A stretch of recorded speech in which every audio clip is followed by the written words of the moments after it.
नमस्कार मित्रों, स्वागत है आपका अपने चैनल धर्म दर्शन आध्यात्मिक में। आज हम श्री गणेश जी के जन्म की 3 रोचक पौराणिक कथा के बारे में जानकारी प्राप्त करेंगे। श्री गणेश जी के जन्म का शुभ अवसर करीब है। पूरे देश भर में श्री गणेश उत्सव धूमधाम से मनाया जा रहा है। श्री गणेश माता पार्वती शिव जी के बेटे हैं। उनके जन्म को लेकर कई तरह की कथाएं हैं। वराह पुराण और शिव पुराण में विनायक के जन्म को लेकर अलग अलग कथाएं हैं। वराह पुराण के मुताबिक भगवान शिव ने गणेश जी को पंच तत्वों से बनाया है। जब शिव भगवान गणेश जी को बना रहे थे तो उन्होंने विशिष्ट और अत्यंत रूपवान रूप पाया। इसके बाद यह खबर देवताओं को मिली। देवताओं को जब गणेश के रूप और विशिष्टता के बारे में पता लगा तो उन्हें डर सताने लगा कि कहीं ये सबके आकर्षण का केंद्र ना बन जाए। इस डर को भगवान शिव जी भाप गए थे, जिसके बाद उन्होंने उनके पेट को बड़ा कर दिया और मुंह हाथी का लगा दिया। वहीं शिव पुराण में कथा इससे अलग है। इसके मुताबिक माता पार्वती ने अपने शरीर पर हल्दी लगाई थी। इसके बाद जब उन्होंने अपने शरीर से हल्दी यानी उपटन उतारी तो इससे उन्होंने एक पुतला बना दिया। पुतले में उन्होंने प्राण डाल दिए। इस तरह से विनायक पैदा हुए थे।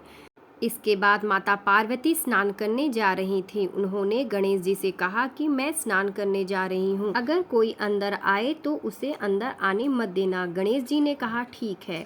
कुछ देर बाद शिव जी पार्वती से मिलने आए तो उन्होंने गणेश जी से आग्रह किया कि मुझे अंदर जाने दो। गणेश जी ने कहा जब तक माता की आज्ञा नहीं होगी आप अंदर नहीं जा सकते हैं। इतने में शिव जी क्रोधित हो गए। नंदी ने भी समझाया पर गणेश जी नहीं माने।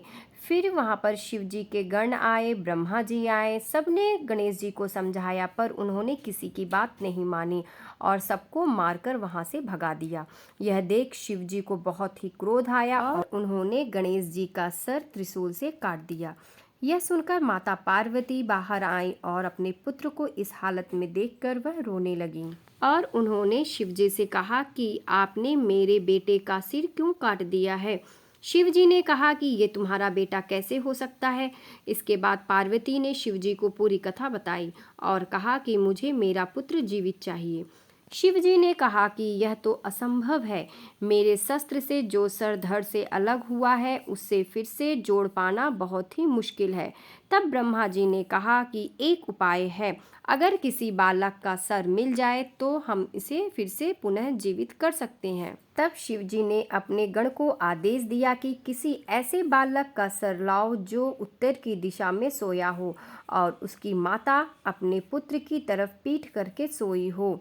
आदेश मिलते ही शिव जी के गण उस बालक की खोज में निकल पड़े, पर उन्हें ऐसी कोई भी मां नहीं मिली, क्योंकि हर माँ अपने बच्चे की तरफ मुंह करके सोती है। अंत में उन्हें एक हथनी दिखाई दी। हथनी का शरीर इस प्रकार का होता है कि वह अपने बच्चे की तरफ मुंह करके नहीं सो सकती है। शिव जी के गण उस शिशु हाथी का सिर काट कर ले आए। भगवान शिव ने वह सिर उस बालक के शरीर से जोड़ दिया। उसके बाद उसमें प्राणों का संचार कर दिया। गणेश जी पुनः जीवित हो गए। यह देखकर माता पार्वती बहुत ही प्रसन्न हुई। तो इस तरह गणेश जी का एक नाम गजानन भी है। इसी तरह तीसरी पौराणिक कथा कुछ इस प्रकार है। श्री गणेश चालीसा में वर्णित है कि माता पार्वती ने पुत्र प्राप्ति के लिए कठोर तप किया। इस तप से प्रसन्न होकर स्वयं श्री गणेश ब्राह्मण का रूप धरकर पहुँचे और उन्होंने यह वरदान दिया कि माँ आपको बिना गर्भ धारण किए ही एक दिव्य और बुद्धिमान पुत्र की प्राप्ति होगी। ऐसा कहकर वे अंतर्ध्यान हो गए और पालने में बालक के रूप में आ गए। चारों लोक में हर्ष छा गया। भगवान शिव और पार्वती ने विशाल उत्सव रखा। हर तरफ से देवी देवता असुर गंधर्व और ऋषि मुनि देखने आए। शनि महाराज भी देखने आए।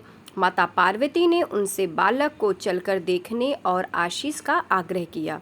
शनि महाराज अपनी दृष्टि की वजह से बच्चे को देखने से बच रहे थे। माता पार्वती को बुरा लगा। उन्होंने शनि देव को उलाहना दिया कि आपको यह उत्सव नहीं भाया। बालक का आगमन भी पसंद नहीं आया। शनि देव सकुचाकर बालक को देखने पहुंचे, लेकिन जैसे ही शनि की किंचित सी नजर बालक पर पड़ी, बालक का सिर आकाश में उड़ गया।